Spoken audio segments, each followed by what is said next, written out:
Can you really quickly just tell the audience exactly what it is? Because I feel like we hear these words like Citizens United, and a lot of people, like, we just... And super PACs. Yeah, so we just kind of pretend that we know what it is. Okay. But...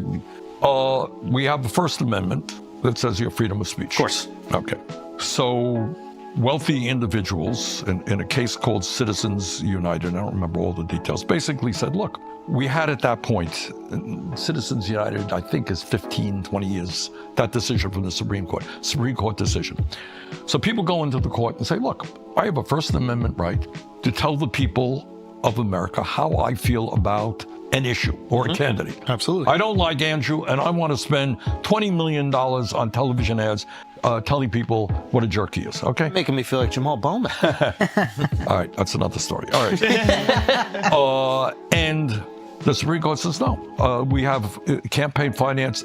There's campaign finance law which limits the amount of money you can spend on a campaign. So there's already a law in place. There's a law in place. Legislation said you cannot do that. That's what Citizens United did. It said the Supreme Court ruled that billionaires, that advertising is freedom of speech, and you can't limit my speech. So if I want to spend $100 million on TV ads, I have the right to do it. They say, you're right. So the issue is democracy versus billionaires being able to spend unlimited sums of money. Supreme Court went with that. And then the form it took was what's called a super PAC.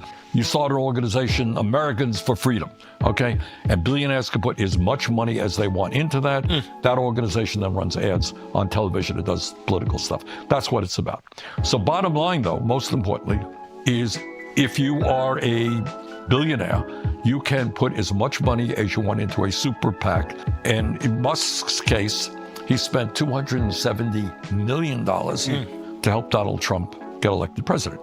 Do Democrats have billionaires putting money into super PACs? Absolutely. All right.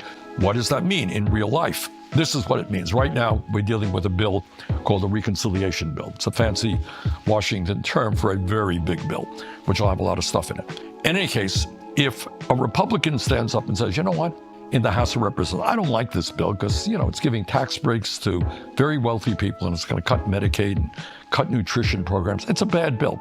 What do you think happens the day after that Republican stands up and says he opposes it? Those super PACs organize and they primary out those politicians. Exactly.